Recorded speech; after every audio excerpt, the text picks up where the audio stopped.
Good morning बच्चों। कैसे आप सब? उम्मीद करता हूँ आप सब ठीक होंगे। तो बच्चों, आज का हमारा टॉपिक है ओम का नियम। सबसे पहले हम जानेंगे ओम का नियम क्या है, फिर हम ओम के नियम का सत्यापन करेंगे अनुगमन वेग की सहायता से। तो शुरू करते हैं। तो लगाते हैं, हमारी पहली हेडिंग है बेटा ओम का नियम। ओम का नियम देखते हैं भाई। सबसे पहले ये नियम किसने दिया और कब दिया, देखते हैं। यह नियम सन यह नियम सन 1826 ईस्वी में जॉर्ज साइमन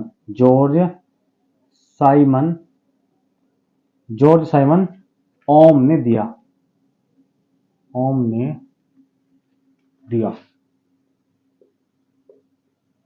यह नियम सन 1826 ईस्वी में जॉर्ज साइमन ओम ने दिया। इस नियम के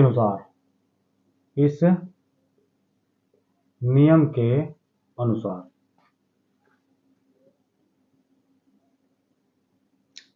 देखते हैं ये नियम क्या कहता है आपको। देखो, आपके पास कोई चालक तार है भाई, कोई चालक है आपके पास, मान लो ये चालक है आपके पास। क्या कहता है ये नियम? दोबारा फिर समझो भाई, हम क्या पढ़ रहे हैं? हम पढ़ रहे ओम का नियम। यह नियम सन 1826 ईस्वी में जॉर्ज साइमन ओम ने दिया। इस नियम के अनुसार क्या कहता है? देखो, यदि किसी चालक की भौतिक अवस्थाएं जैसे लंबाई, ताप आदि, यदि किसी चालक की भौतिक अवस्थाएं जैसे लंबाई, ताप आदि में कोई परिवर्तन न किया जाए, तब चालक के सिरों पर उत्पन्न विभवांतर तथा चालक में बहने वाली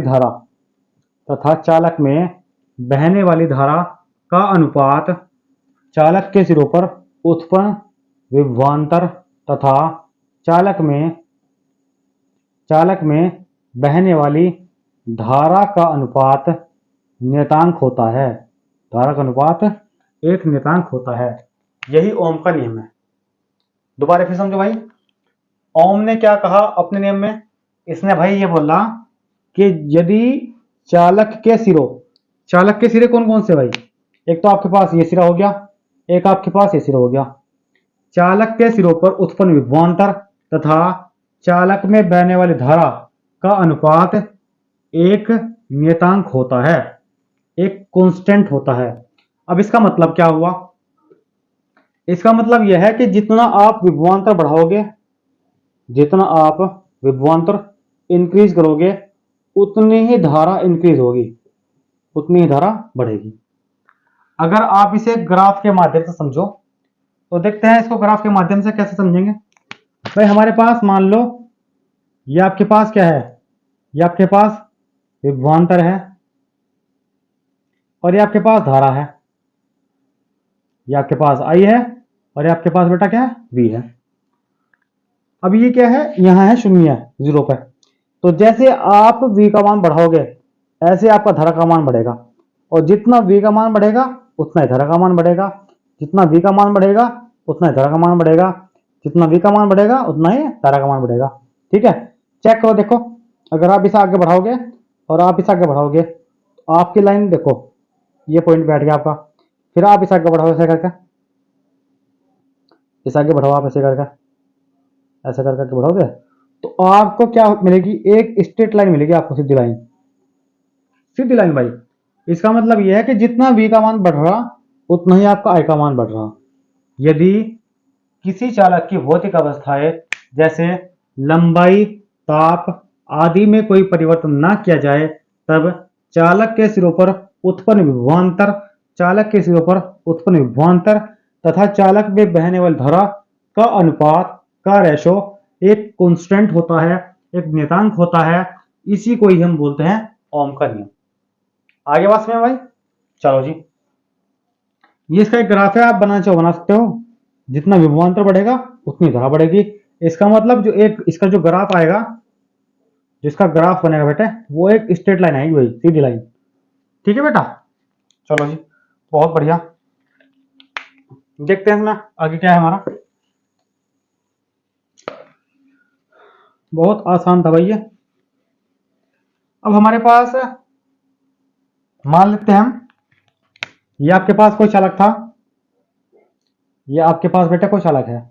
मान लो, माना माना चालक के सिरों पर, चालक के सिरों पर उत्पन्न विभवांतर V है, तथा चालक में बहने वाली धारा क्या है भाई, I है। माना चालक के सिरों पर उत्पन्न विभवांतर V है तथा चालक में बहने वाली धारा I है। ठीक है बेटे, ये I है आपका और ये V है। तब ओम के नियम से,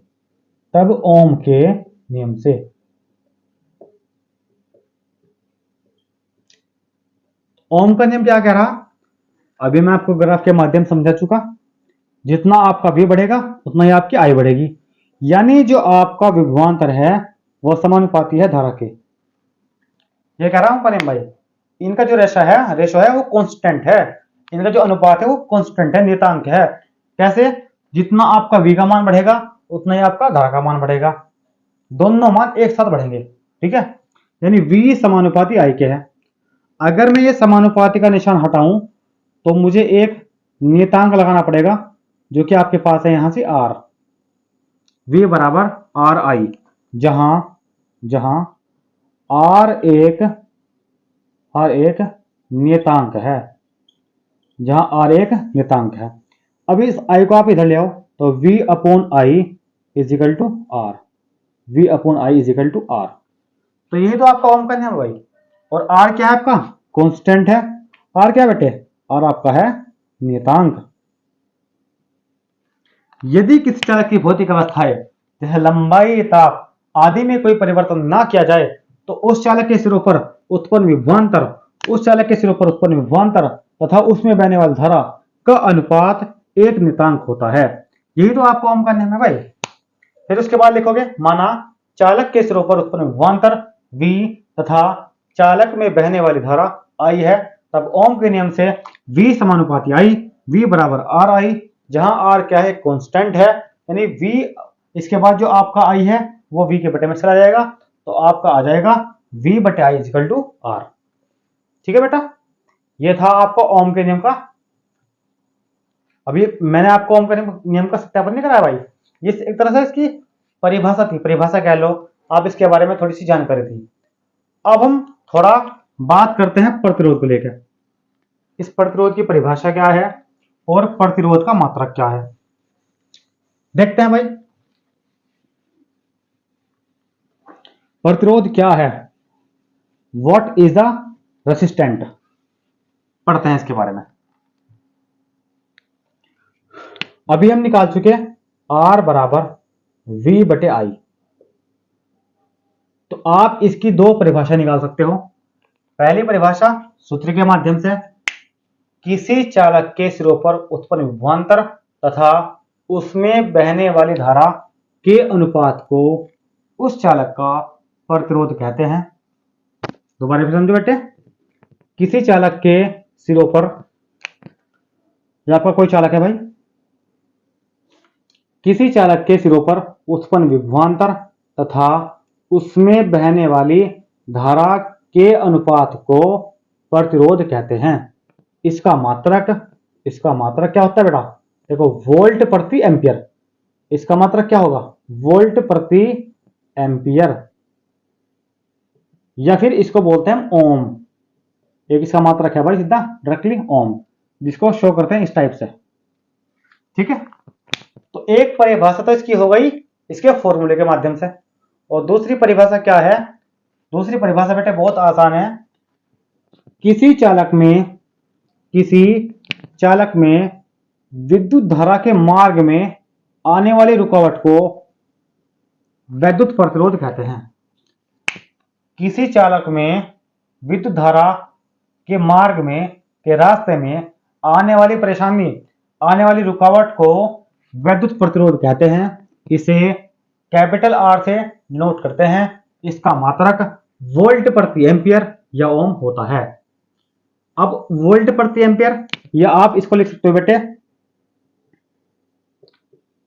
वोल्ट प्रति एम्पियर, यह भी तरीका है इसका लिखने का, या फिर आप इसको लिख सकते हो वोल्ट एम्पियर की पावर -1। तो ये भी तरीका है लिखने का, ये भी तरीका है लिखने का, और ये भी तरीका है। आपके जो एमसीक्यू में क्वेश्चन पूछेगा वो आपसे इस रूप में पूछ सकता है, इस रूप में भी आपसे पूछ सकता है क्वेश्चन, और आपसे इस रूप में तो पूछेगा ही पूछेगा। तो ये तीन इसके तरीके हैं लिखने के, है एक ही बात, बस इसका थोड़ा तरीका बदल दिया हल्का सा लिखने का। ठीक है, तो आप इसको बहुत अच्छे से देख लोगे बेटा। अब हम चलते हैं ओम के नियम के सत्यापन की तरफ। देखते हैं ओम के नियम का सत्यापन किस तरह से होगा। बहुत आसान है। आपके एग्जाम पेपर में क्वेश्चन आता है अनुगमन वेग की सहायता से अनुगमन वेग की सहायता से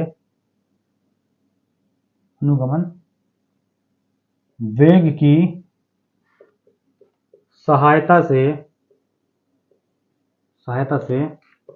ओम के नियम का सत्यापन, ओम के नियम का सत्यापन करते हैं भाई। इसको बेहतरीन एकदम बहुत आसान तरीके से करेंगे। अनुगमन वेग की सहायता से ओम के नियम का सत्यापन। देखो हम इसको करते हैं अपने अलग ही तरीके से। शुरुआत करते हैं हम गति की प्रथम समीकरण से। गति की प्रथम समीकरण से। तो गति की प्रथम समीकरण हमारे पास क्या थी बेटा?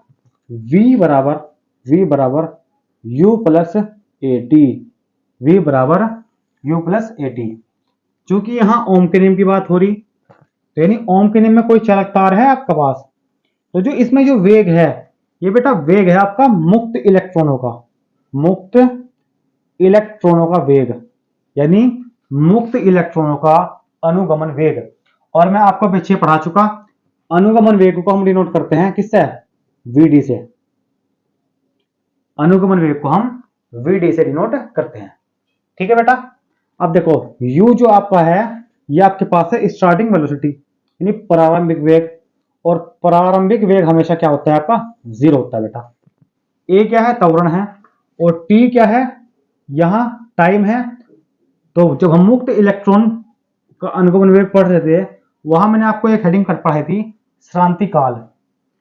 तो श्रांति काल को हम डिनोट करते हैं तो से, यानी हम यहां t को क्या मानेंगे? तो मानेंगे, v को vd मानेंगे, और u तो आपका 0 है ही।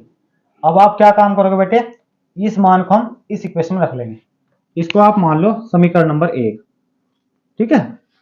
अब यहां लिखेंगे हम these value put in equation first. अब आप इस सारी वैल्यू को इक्वेशन फर्स्ट में पुट इन कर दो। देखो v का मान क्या है? vd है। तो जी vd is equal to u का मान 0 है, 0 प्लस a टो, क्योंकि t का मान क्या है? टो है आपका।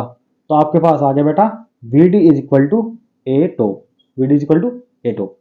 Equation number 2। बताओ जी, यहां तो कोई दिक्कत नहीं किस तरह की? सबसे पहले गति की प्रथम समीकरण से, तो हमारे पास गति की प्रथम समीकरण क्या है? v बराबर u प्लस at। क्योंकि बात मुक्त इलेक्ट्रॉन की हो रही, आवेशी चालक की हो रही, तो उसमें जो इलेक्ट्रॉन है अपने आपस में क्या करेंगे? गति करेंगे। तो जब इलेक्ट्रॉन गति कर रहे हैं तो v का मान क्या हो जाएगा? vd हो जाएगा, u आपका 0 रहेगा, और t आपका हो जाएगा टो। तो हम इस सारी वैल्यू को कहाँ करेंगे, समीकरण फर्स्ट में पुट कर लेंगे। तो हमारे पास आ गया V D is equal to 0 plus A tau, यानी V D is equal to एटो।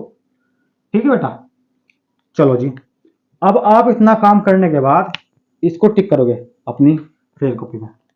यानी टिक करने का मतलब यह है कि हमें अब ए का मान ज्ञात करना, राइट। स्टेप फर्स्ट हमारे पास कंप्लीट हुआ, स्टेप फर्स्ट हमारे पास कंप्लीट हो गया पूरा का पूरा। इसको करने का तरीका सीखो भाई। अब स्टेप सेकंड मेरे पास है बेटा, क्या, ए का मान ज्ञात करना। अब मुझे किसी भी तरह ए का मान ज्ञात करना। बात हो रही इलेक्ट्रॉन की, बात हो रही चार्ज की, बात हो रही धारा की। तो हम ए का मान देखते हैं कैसे निकालते हैं। आपने चैप्टर फर्स्ट में एक फॉर्मूला पढ़ा होगा बेटे, ई बराबर एफ बटे क्यू, ई बराबर एफ बटे क्यू। हम क्या काम कर देंगे, इस क्यू को इधर लेकर जाओ। तो आपके पास हो गए बेटे ई क्यू बराबर एफ, यानी एफ बराबर ई क्यू, एफ बराबर ई क्यू। क्यू क्या है आपके पास, क्यू आपके पास है बेटे आवेश, और यहां बात किसकी हो रही, इलेक्ट्रॉन्स की। तो इलेक्ट्रॉन पे आवेश कितना होता है भाई, जो इलेक्ट्रॉन पे आवेश होता है बेटे वो होता है ई। एक इलेक्ट्रॉन पर आवेश कितना होता है, ई होता है। तो क्यू की जगह हम क्या कर देंगे, यहां से ई रख देंगे। रखो जी, तो आपके पास आ जाएगा बेटा एफ बराबर ई ई, एफ बराबर कितना, एफ बराबर ई ई। चलो जी, क्योंकि इलेक्ट्रॉन है तो इलेक्ट्रॉन में द्रव्यमान भी होगा, यानी इलेक्ट्रॉन में क्या होगा बेटे, द्रव्यमान भी होगा। तो एक सूत्र आपके पास आता है, ये तो आपने कर लिया। अब दूसरा फॉर्मूला आपके पास है बेटे एफ बराबर एम ए, एफ बराबर एम ए से।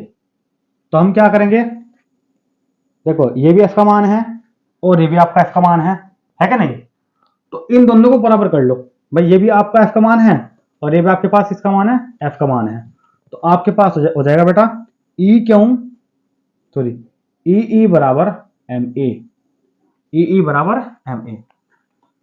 चूंकि हमें मान निकालना किसका, ए का मान निकालना। तो आप क्या काम करोगे, ये जो आपके पास एम है इसको ले आओगे इसके बटे में। तो आपके पास हो जाएगा बेटा ई ई बटे एम बराबर ए, यानी ए बराबर ई ई बटे एम। अब हमने क्या करा, ए का मान निकाल लिया। ठीक है, दोबारा फिर समझो बेटे, वी डी बराबर ए टो पे आ गए थे हम, हमें अब ए का मान निकालना। तो ये आपके पास फॉर्मूला है विद्युत अक्षेत्र की तीव्रता का, विद्युत अक्षेत्र की तीव्रता, विद्युत अक्षेत्र की तीव्रता ई बराबर एफ बटे क्यू। अब मैंने क्या काम करा, क्यू को मैं इसके पास लेके आ गया। तो हमारे पास हो गया ई क्यू बराबर एफ, यानी एफ बराबर ई क्यू। इसको मैंने एक्सचेंज कर लिया भाई। अब क्यू का मान कितना है, ई है। क्यों है ई, क्योंकि यहां से किसकी बात हो रही, इलेक्ट्रॉन की बात हो रही। भाई इलेक्ट्रॉन तो गति कर रहे हैं तो मैंने ई कर दिया। चलो जी, अब देखो ये आपके पास है न्यूटन के गति विषयक द्वितीय नियम से। तो जो न्यूटन का दूसरा नियम है वो क्या है आपका भाई, एफ बराबर एम ए। यहां से देखो एफ का मान एम ए है और यहां एफ का मान क्या है बेटा, ई ई है। तो मैंने ये एफ का मान यहां पुट कर दिया एफ को। तो हमारे पास हो गया ई ई बराबर एम ए। ये एम कहां चला गया, इसके बटन चला गया। क्यों, क्योंकि मुझे ए का मान ज्ञात करना। तो हमारे पास आ गया बेटा ए बराबर ई ई बटे एम। अब ए का मान समीकरण 2 में रखेंगे हम, देखते हैं क्या आएगा हमारा। रखो भाई समीकरण 2 में। तो वी डी बराबर आपके पास आ जाएगा बेटा ई बटे एम इंटू टो। इसको मान लो equation number third, equation number third मान लिया बेटा हमने। चलो जी, अब देखो अब हम निकाल लेंगे मान किसका, ई का मान निकाल लेंगे। थर्ड स्टेप हमारा क्या कह रहा, 2 स्टेप हमारे खत्म हो गए। स्टेप नंबर थर्ड हमारे पास है ई, हमें ई का मान निकालना। अब हमारे पास एक फॉर्मूला है बेटा, सूत्र हमारे पास है, क्या है, ई बराबर वी अपॉन डी, ई बराबर वी अपॉन डी। क्योंकि चालक तार की बात हो रही तो चालक तार की लंबाई क्या होगी, डी का मान क्या होगा बेटे, एल के बराबर होगा, क्योंकि चालक तार है ना भैया। तो चालक तार की कुछ लंबाई होगी, तो यहाँ डी को हम क्या कर देंगे, एल कर देंगे। कर दो जी, डी का मान क्या कर देंगे बेटा, हम एल कर देंगे। तो हमारे पास आ गया ई बराबर वी अपॉन एल। अब इस ई के मान को समीकरण 3 में रखेंगे। लिखेंगे यहां से ई का मान समीकरण 3 में रखने पर, ई का मान समीकरण 3 में रखने पर रखो। तो वी डी बराबर ई का मान कितना हमारा वी अपॉन एल। रखो जी, V upon V E tau upon L M, ऐसे कर लो भाई। जो ऊपर वाले थे मैंने ऊपर ले लिए सारे के सारे, और जो नीचे वाले थे उनको नीचे ले लिया मैंने। इसको मान लो समीकरण नंबर 4 हो गया तुम्हारा इतना। चलो जी, देखो हमें मान किसका निकालना, थोड़ा दिमाग से काम करना इसमें भाई, बहुत इजी है, कोई टफ चीज नहीं है बिल्कुल भी। बस हल्का सा आपको समझना और समझते हुए इसमें आगे बढ़ना, स्टेप फॉलो करने कुछ, और ये खत्म पूरा का पूरा। देखो आपको निकालना v अपॉन आई का मान, v अपॉन आई का मान। देखो मेरे पास v तो आ गया भाई, मेरे पास v तो आ गया। अब मुझे किसी भी तरह i चाह रहा, अगर मेरा i आ गया तो मेरा काम हो जाएगा। अब देखो, और मेरे पास क्या है, अनुगमन वेग है vd।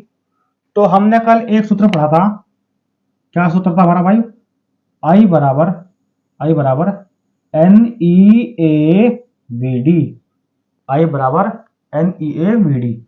यहां लिख देंगे सूत्र आई बराबर, यहां लिखो बेटे सूत्र आई बराबर N E A V D से। अब चूंकि मुझे वी डी का मान चाह रहा भाई, मुझे क्या चाह रहा, स्टेप नंबर 4 क्या हमारा, वी डी का मान निकालना।